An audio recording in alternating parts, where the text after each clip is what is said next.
맡겨놓고 살면 시간이 편하더라. 예. 그러면은 하나님이 다 주관하시고 어차피 하나님의 주권이잖아요. 하나님의 주권 속에서 우리가 세상을 살아가기 때문에 내가 내 생각으로 내 머리로 뭔가를 해보려고 하면 힘들어서 할 수가 없어. 그러니까 주님 전에 나와서 하나님 앞에 다 내려놓고 십자가 밑에다 다 맡기고 그리고 십자가 붙잡고 십자가 붙들고 세상 살아가는 것, 그것이 가장 지혜로운 것이고 그것이 가장 훌륭한 사람들의 모습이 아닌가 하는 그런 결론을 가져보게 되었습니다. 그러므로 우리는 하나님을 더 가까이, 어려우면 어려울수록 하나님을 더 가까이 할 수 있는 그런 믿음의 사람들이 되어야 될 줄로 믿습니다. 압살롬이 지금 계속적으로 범죄를 일삼고 있어요. 그렇게 된 배경은 아버지의 영향이 컸습니다. 무엇을 보고 이 자식이 자랐겠습니까? 아버지의 그 그릇된 일상을 보면서 이 자식이 자랐기 때문에 이 자식도 죄의식이 없어져 버린 거예요. 그래서 그것이 당연한 것인 줄 알아요. 우리가 보았듯이 압살롬의 첫 번째 죄가 무슨 죄입니까? 바로 살인죄였어요. 자기 누이를 성폭행을 한 그러한 형을 죽이기 위해서 벼르다가 때가 되어서 그 형을 살리고 하고 마는 그러한 이 압살롬의 이 잘못된 선택, 정말로 형이 믿고 형이 잘못했다면 공정한 심판대에서 재판을 받고 그 재판의 결과를 바라보면서 승복하며 살아야 했어요. 그런데 그거를 기대하지 않냐고 자기 자신이 잣대가 되어서 자기 자신의 생각이 기준이 되어가지고 그거를 보복하기 위해서 혈안이 되어졌던 이 압살롬의 그 어리석은 그 모습이 결국은 근친상간의 살인죄를 범하고 마는 그러한 결과를 초래했던 것을 볼 수가 있어요. 그리고 두 번째 죄가 뭐냐? 그는 자기를 구원해주고 자기를 보호해주는 요압 장군의 보리밭을 다 태워버렸어요. 왜 태웠습니까? 자기 말을 들어주지 않는다는 것 이유였어요. 자기의 관심을 두지 않고 자기 말에 귀 기울이지 않고 자기를 위해서 조금이라도 뭔가를 해줘야 할 줄 알았는데 아무것도 자기를 위해서 해준 것이 없었다. 자기를 위한 위로가 없었다라는 거예요. 자기를 위로해주지 않는다라는 거예요. 그래서 화가 나가지고 참을 수 없어가지고 요압 장군이 소유하고 있는 보리밭을 갖다가 다 불태워버리고 남의 재산을 갖다가 다 태워버렸다. 불질러버렸다니까요. 방화죄를 범한 거예요. 방화죄를 지은 거예요. 방화범이 되어버린 거예요. 이것이 바로 이 압살롬의 두 번째 죄였던 것을 볼 수가 있습니다. 그리고 압살롬의 세 번째 죄가 있습니다. 이 세 번째 죄가 또 근친상간의 죄예요. 아버지를 반역하는 자식이 어디 있습니까? 네? 가만히 있으면 그 왕위가 자기 것이 될 수 있는 거예요. 압살롬이 준수하고 똑똑하고 잘났어요. 잘생기고 잘났고 똑똑하고 용맹하고 그러니 다윗을 이어서 왕위에 오를 수 있는 자식은 가장 유력한 자식은 압살롬이었다라는 거예요. 그러니 가만히 있으면은 참고 견디고 아버지의 말씀대로 따르면서 따라갔으면 아버지의 것이 자기 것이 되는 것은 이건 당연한 거예요. 이거 따놓은 당상이라는 거예요. 그런데 얼마나 조급하고 성급했으면 아버지 왕자를 탐을 내는 어리석은 자식이 되었겠습니까? 결국은 반란을 일으켜가지고 아버지를 죽이겠다고 아버지 자리를 차지하겠다고 쳐들어오는 자식이 이 못난 압살롬이라는 자식이었다라는 거예요. 이렇게 무엇을 배우고 성장하고 무엇을 보면서 자라느냐에 따라서 그 자식의 삶은 결과가 달라지는 거예요. 그러니까 늘 여러분들에게 말씀을 드리죠. 무엇을 반복을 하잖아요. 무엇을 반복하느냐에 따라서 그 사람의 버릇이 생겨나는 거예요. 그 사람의 버릇은 그 사람의 습관을 양성하고 그 사람의 습관은 그 사람의 인격을 만들어내고 그 사람의 인격은 그 사람의 세계관을 만들어낸다 라고 말씀을 드리잖아요.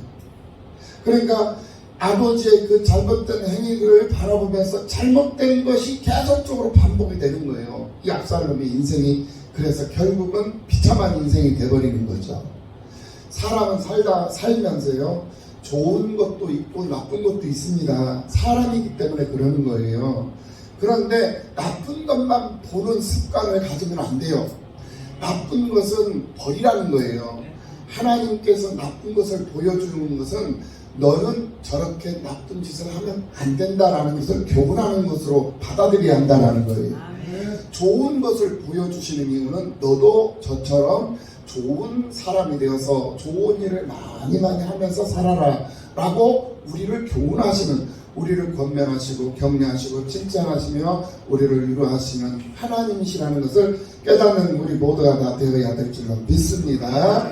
그러므로 좋은 것과 나쁜 것이 보여지는데 우리는 무엇을 선택하면서 사느냐에 따라서 우리의 인생의 결과가 달라져 버립니다.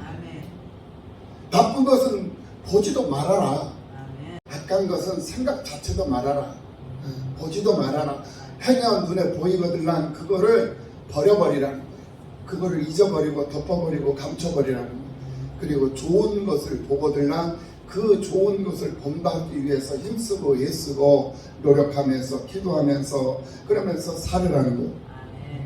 그러니 우리는 우리의 삶이 덕이 있는 삶을 살아가야 되고 본이 되는 삶을 살아가야 되는데 그런 삶을 살기 위해서는 어떻게 해야 되나?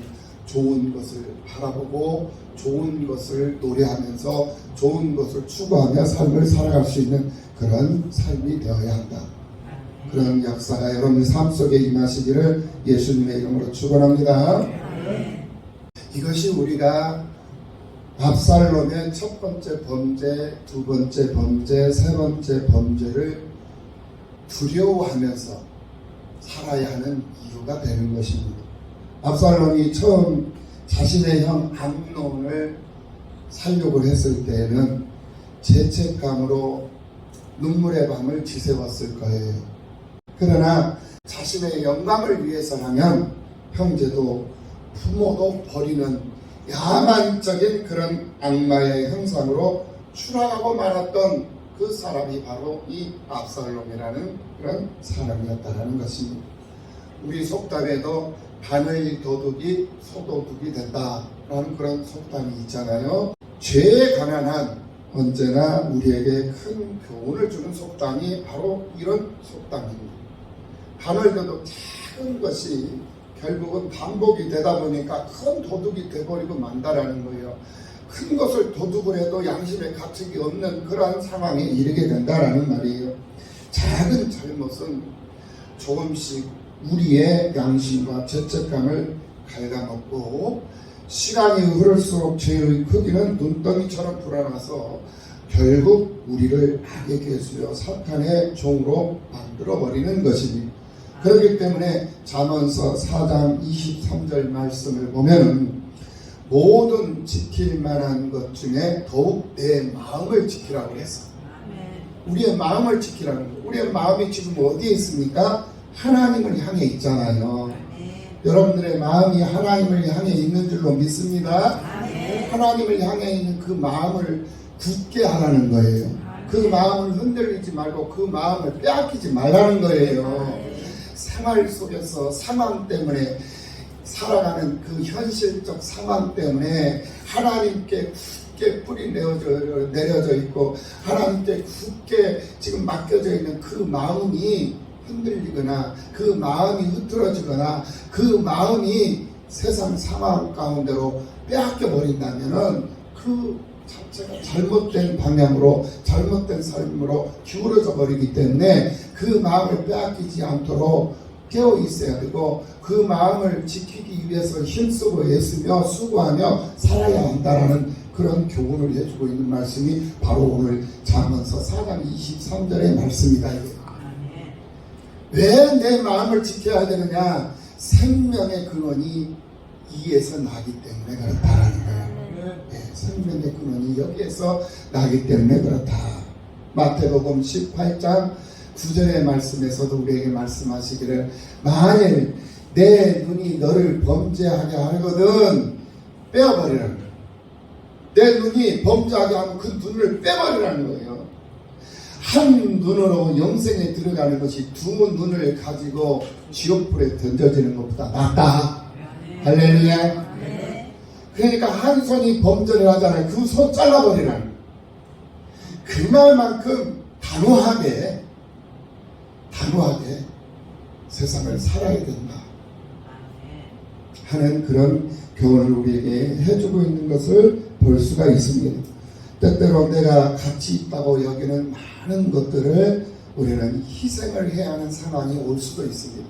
살다 보면은 예측할 수 없는 상황들이 우리의 삶 속에 항상 도사리고 있어요.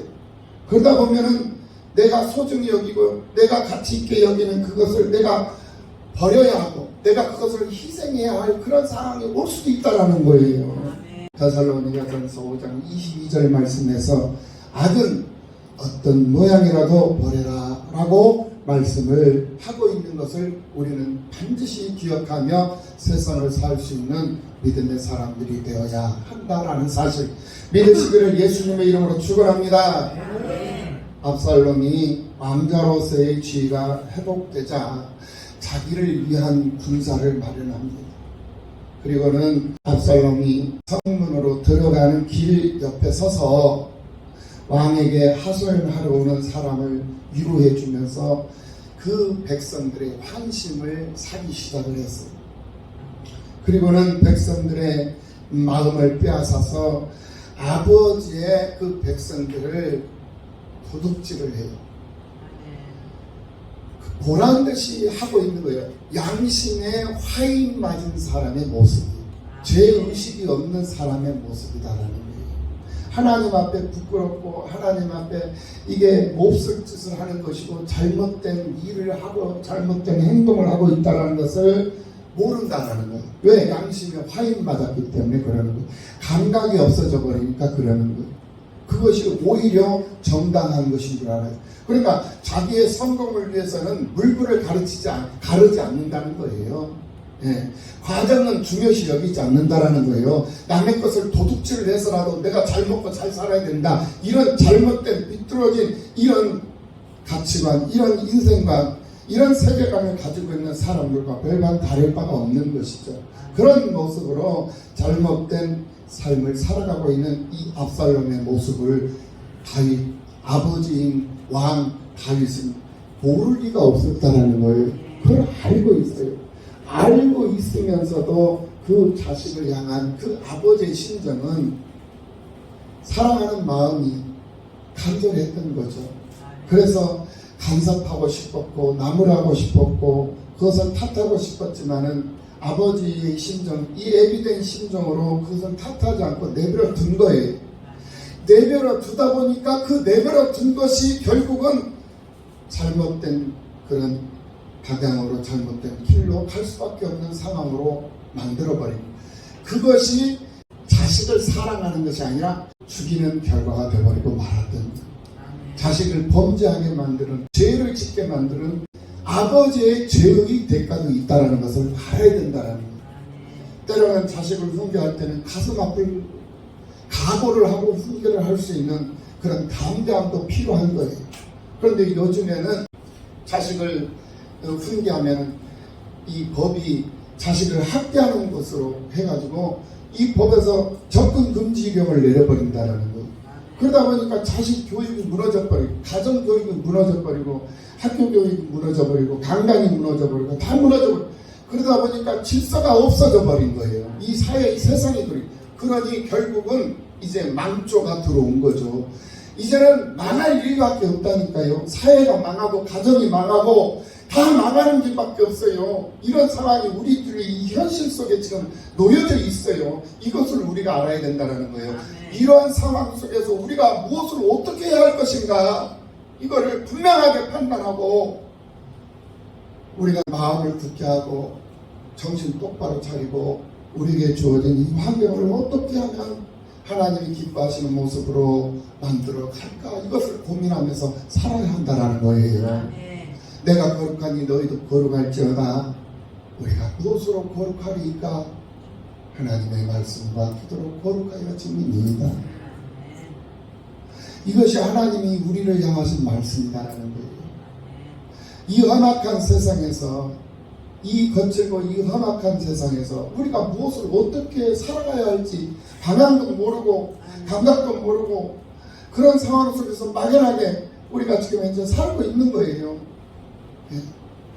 우리는 하나님 앞에 이럴 때일수록 더 가까이 할 수 있는 믿음의 사람들이 되어야 될 줄로 믿습니다. 아멘. 믿음으로 세상을 살아야 돼요. 이럴 때일수록 더 많이 기도하고, 이럴 때일수록 더 많이 모이기를 힘쓰고, 이럴 때일수록 더 많은 영혼들을 살려내고 구원해내는 일에 앞장서야 한다는 거예요. 이럴 때일수록 자식을 교육시키는 것은 잔소리하는 것이 교육시키는 게 아니야. 얘야, 교회 가자. 얘야, 오늘만큼은 교회 가자. 한 주일 내내 이번 주에는 꼭 교회 간다. 교회 가자. 교회 가자. 너에게 필요한 것이 뭐니? 너 교회만 간다면 내가 5만 원이라도 10만 원이라도 줄게. 아멘. 하면서 그 자식을 데리고 올 수 있는 그 마음, 그 자세, 그 심정이 우리들의 오늘의 심정이 되어야 된다는 거예요. 할렐루야. 그래야 가정이 세워지는 거예요. 가정이 사는 길이다라는 거예요. 직장이 살고 가정이 살아요. 직장 동료들을 전도하기 위해 힘쓰고 가족들을 구원내는 일에 예배를 회복시키고 신앙을 회복시키고 믿음을 회복시키는 일에 힘쓰고 애쓰며 그 일을 위해서 목숨 걸고 기도하고 그 일을 위해서 목숨 걸고 하나님을 붙잡고 하나님 앞에 매달릴 수 있는 우리가 되어야 된다는 거예요. 그저 앉아서 걱정하고 근심하고 있으면 아무 일이 되는 일이 없는 거예요. 네. 행동하는 믿음으로 우리가 세상을 살아야 하는데 그 행동하는 믿음이 뭡니까? 기도예요. 제단에 나와서 기도하라는 거예요. 제단에 나와서 엎드리라는 거예요. 엎드려지라는 거예요. 내려놓으라는 거예요. 내 짐을 내려놓으라는 거예요. 그래야만 하나님께서 하시겠다라는 거예요. 내가 붙잡고 있는데 어떻게 하나님께서 일을 하실 수 있겠어요? 내가 내려놔야 하나님 앞에 맡겨줘야 하나님이 나를 태우고 갈 거 아니겠습니까? 나를 업고 가실 것 아니겠습니까? 이제 압살롬과 다윗의 관계는 부모 자식의 관계가 아닙니다. 이제는 왕의 자리를 놓고 싸워야 하는, 죽이고 죽여야 하는 그런 적대적이 되어버렸어요. 싸움의 능력과 충분한 경험을 가진 다윗입니다. 그 어린 그 자식과 대적을 해서 싸운다면 다윗은 충분히 싸워서 이기고도 남을 수 있는 그러한 경력을 가지고 있는 그런 사람이요, 그런 세력과 힘을 가지고 있는 왕이 바로 다윗 왕이었습니다.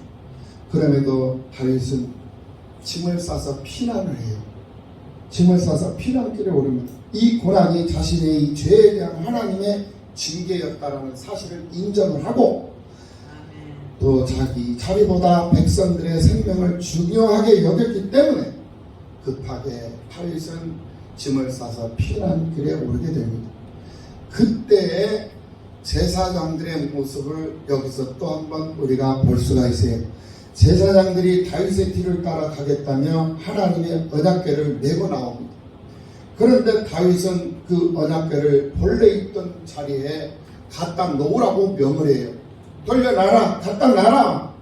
그러면서 하나님의 은혜를 입으면 다시 돌아와서 하나님의 궤를 볼 수 있을 것이다 라고 말씀을 하고 있는 것을 볼 수가 있습니다.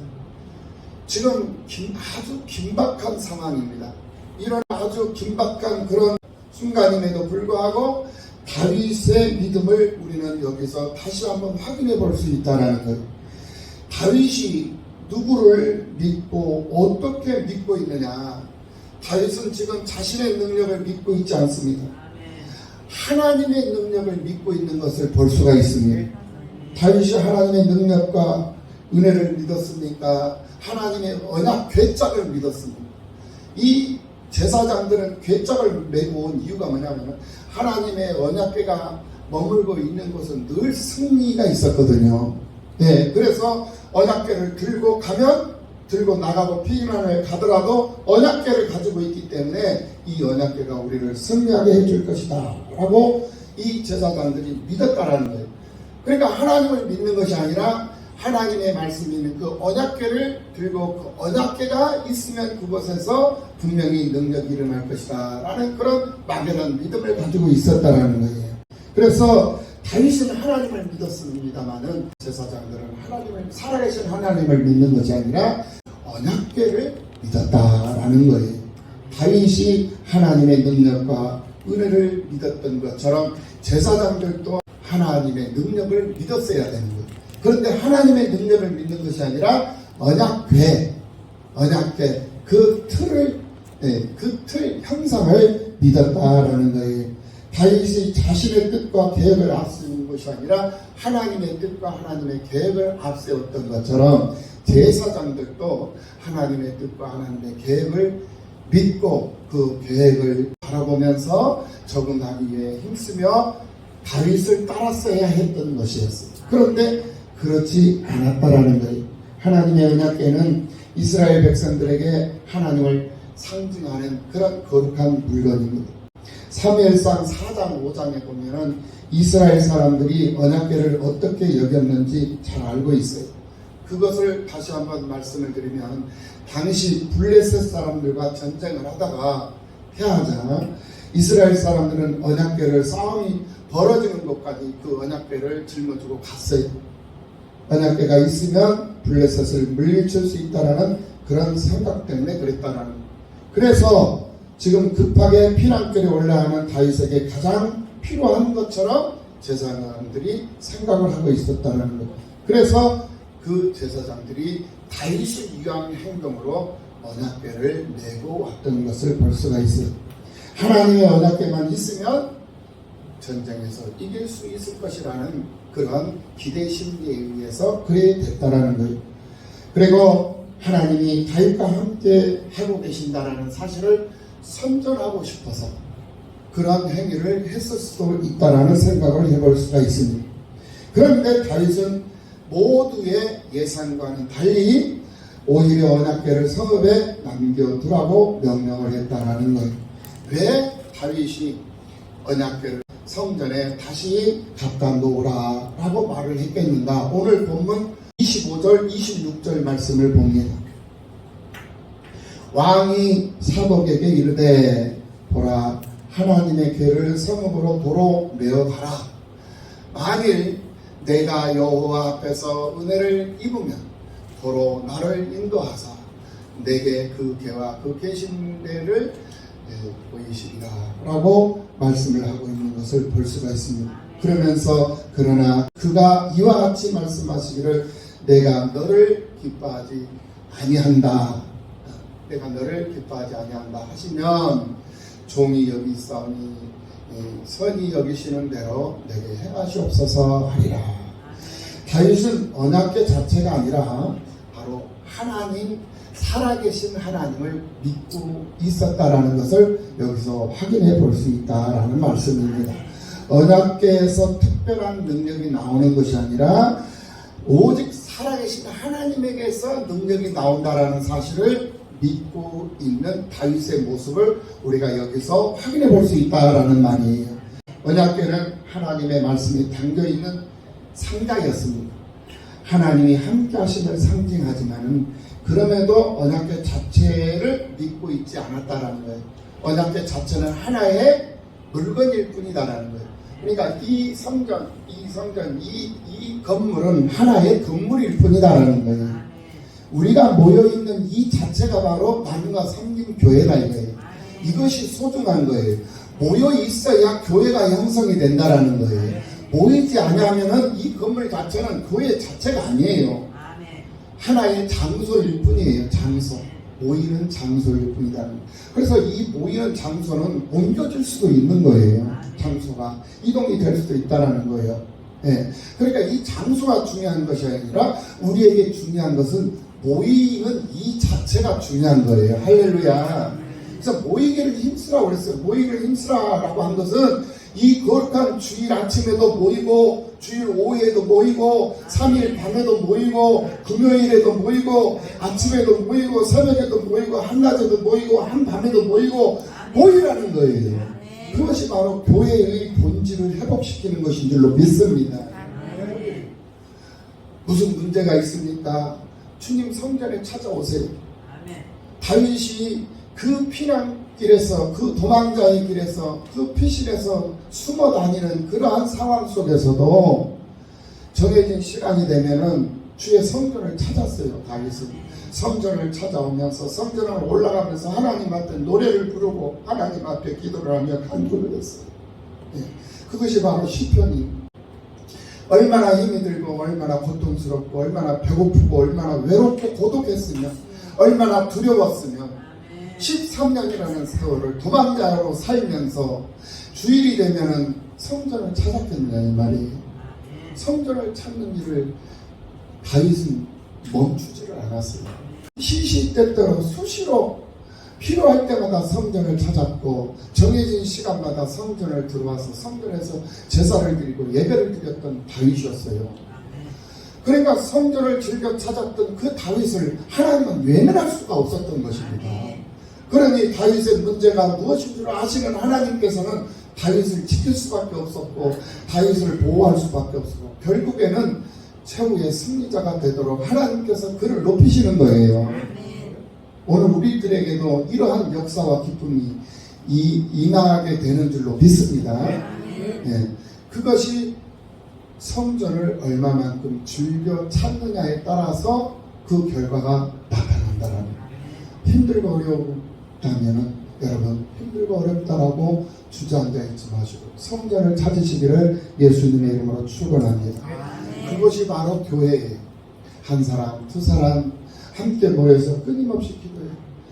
언젠가도 말씀을 드렸습니다만 부흥하는 교회와 부흥하지 못하는 교회의 차이점이 있다고 했어요. 부흥하는 교회는 끊임없이 성도들이 들어와서 기도를 하고 있다는 거예요.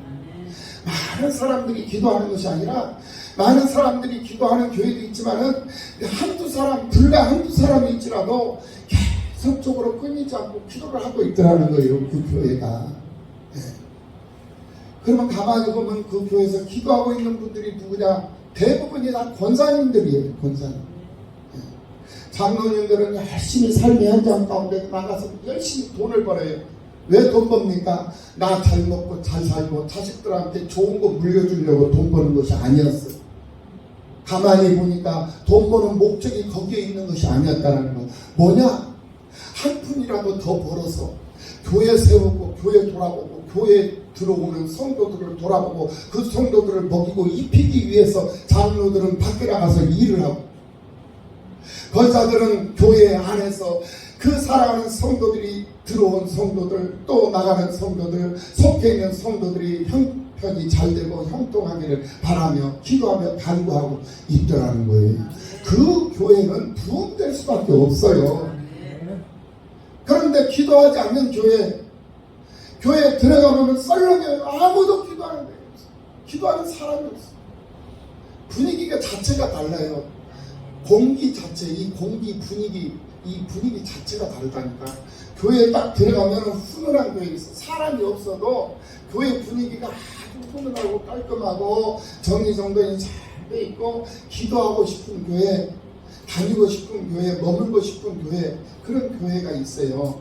그런데 들어가면서부터 벌써 어수선하고 지저분하고 쾌쾌한 냄새가 나고 그 어디도 손 닿는 데 없이 그대로 먼지가 쌓여져 있고 그런 교회들이 많이 있어요. 그런 교회들은 사람들이 없어요.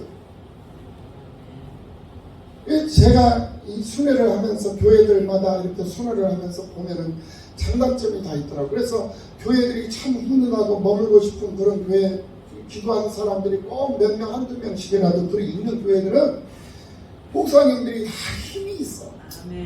그리고 일을 해. 우리 교회도 다음 주일에는 튀르키예 그 지진 피해를 입은 사람들을 위해서 우리 헌금해야 돼요. 제가 이 기아대책, 우리 안산시 기아대책 모임이 있습니다. 기아대책 그 모임 이제 후원 이사가 돼가지고 이사에 들어가 봤어요. 그런데 교회 깜짝 놀랐어요. 모 교회에서 튀르키예 지진 피해 입은 자들을 위해서 헌금을 했는데 1,000만 원을 헌금을 했더라고요. 목교회에서 깜짝 놀랐어요. 근데 어떤 교회는 10만 원 한 데도 있고 어떤 교회는 20만 원 한 데도 있고 그러더라고요. 많아요. 그래가지고 우리 교회는 나도 해야 되는데 말을 못하겠어. 말을 못하고 언약궤를 이용을 해서 자신들의 어떤 목적을 달성해 보려고 했던 제사장들의 그 잘못된 그 모습과는 대조적인 그러한 모습이 바로 이 다윗의 지금의 모습이었다는 거예요. 다윗의 믿음은 이 정도로 크고 확실하고 성숙한 믿음이 되었던 것을 볼 수가 있습니다. 자기의 뜻과 자기의 계획을 이루기 위해서 하나님의 능력과 상징물을 이용하지도 않았고 자기 뜻대로 되는 것을 능력으로 여기지도 않았어요. 능력으로 알지도 않았다는 것. 다윗의 믿음은 하나님을 사랑하는 수준에 이르렀다는 거예요. 그래서 요한복음 21장 15절 이하의 말씀을 보면 요한의 아들 시몬아 내가 나를 사랑하느냐라고 물었어요. 그러니까 내가 주를 사랑하는 줄 주께서 아시나이다 라고 하니 주님이 요한의 아들 시몬 베드로에게 말하기를 내 어린 양을 먹이라. 그렇게 말씀하시고는 또 한 번 물어요. 내가 나를 사랑하느냐? 물으니까 이 베드로가 또 똑같은 답을 합니다. 내가 주를 사랑하는 줄 주님께서 하시나이다. 그러니까 내 양을 쳐라. 또 물어요. 내가 나를 사랑하느냐? 네, 내가 주를 사랑하는 줄 주께서 아시지 않습니까? 라고 하니까 내 양을 먹이라. 이랬습니다. 왜 이 말이 계속 반복이 되느냐? 내 어린 양을 먹이고 내 양을 치고 내 양을 먹이고 이거는 사역이에요. 사역.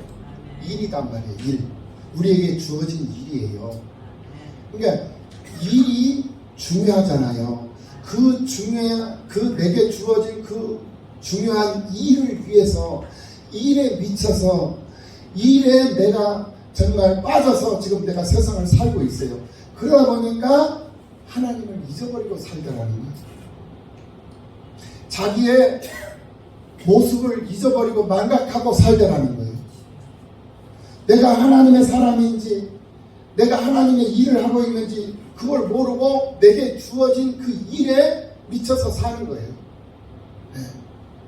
그러다 보니까 하나님을 잊어버리고 하나님이 없는 거예요. 그래서 하나님이 요한의 아들 시몬에게 확인을 시킵니다. 야, 네가 그렇게 열심히 일하는데 열심히 수고하고 애쓰는데 너 나 사랑하니? 물었던 거예요. 네. 그러니까 뭐냐? 나를 사랑하느냐 나를 사랑하지 않느냐 이것이 우선이다라는 거예요. 네가 나를 위해서 일한답시고 열심히 일을 하는데 누구를 위해서 종이 울리냐 이거예요. 누구를 위해서 네가 지금 종을 치고 있느냐, 너를 위해서 치고 있느냐, 나를 위해서 치고 있느냐 이거예요 지금. 네가 일하고 있는 그 열심히 누구를 위한 열심이냐 이거예요. 너를 위한 열심이냐, 나를 위한 열심이냐 이거예요. 그거 묻는 거예요. 너 나 사랑하니? 예, 내가 주를 사랑합니다. 그래, 그러면은 나를 사랑한다면 일해라. 이거예요. 그러면서 또 묻잖아요. 예, 내가 사랑합니다. 그러니까 그래, 나 사랑하면 그래. 그러면 내 양을 쳐라. 치라는 내 어린 양을 먹이라는 것은 약한 믿음의 사람들을 잘 받아들이고 그 약한 믿음의 사람들을 이해하고 받아들이고 따둑따둑거리고 그 어린 양들이 어린 그 약한 믿음이 약한 사람들이 뿌리를 잘 내릴 수 있도록 조심 말 조심 행동 조심 다 조심하면서 그 사람을 잘 적응할 수 있도록 만들어 주라는 거예요. 그리고 내 양을 치라라는 것은 교육하라는 거예요. 훈련시키라는 거예요. 양육하라는 거예요. 교육하라는 거예요. 예. 교육이라는 건 뭡니까? 강도가 있습니다. 교육의 강도. 훈련이라는 것도 강도가 있어요. 세게 훈련을 시킬 수도 있고 세게 교육을 시킬 수도 있고 살살살 교육을 시킬 수도 있고 이런 강도를 말하는 거예요. 내 양을 쳐라. 그리고 내 양을 먹여라.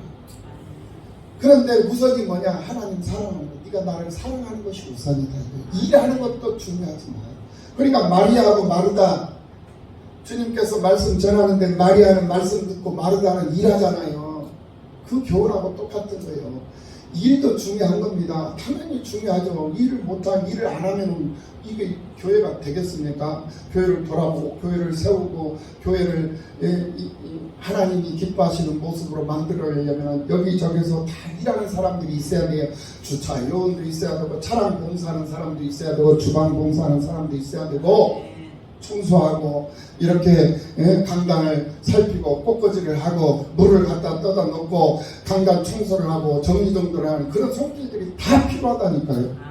다 필요한 거예요. 그런데 그것보다 더 우선해야 될 일이 있다라는 거예요. 이렇게 아름다운 꽃을 이렇게 변함없이 나는 볼 때마다 좀 그래서 계속 요즘에 사진 찍어갖고 저장을 해. 막 자랑이 막 여기저기. 대한민국 단체 톡방이라든지 배들이 다 막 올리는 거 우리 교회 막 자랑이. 우리 교회보다도 대형 교회들이 얼마나 많아요. 그런데 나는 그거 부럽지 않아. 나는 이 강단에 여러분들한테 보내드렸잖아. 나는 이게 너무나도 자랑스러운 거야. 근데 이것도 중요한데 이것보다 더 우선되는 게 뭐야? 주님 사랑하는 거야. 이게 더 중요하고 이게 더 우선. 오우선. 아 여기 우리 오우선 교단이 있구나. 우선해야 될 것이 뭐냐? 우선. 하나님 사랑하는 것이 우선. 내가 나를 사랑하는 것, 이것이 우선. 사랑하시는 성도 여러분, 하나님을 사랑하시기를 예수님의 이름으로 축원합니다. 그런 모든 것이 다 돼요. 모든 것이 다 해요. 주님 사랑하면 하나님 사랑하잖아요. 목숨 걸잖아요. 전도하는 거 문제 없어요. 사람 데려다가 채우는 거 시간 문제요. 하나님 사랑하면 가능한 거예요. 여러분들의 삶 속에 하나님의 놀라운 기적의 역사들이 나타나서 2023년도 이 한 해는 하나님의 기적을 경험할 수 있는 여러분들이 되시기를 예수님의 이름으로 축원합니다.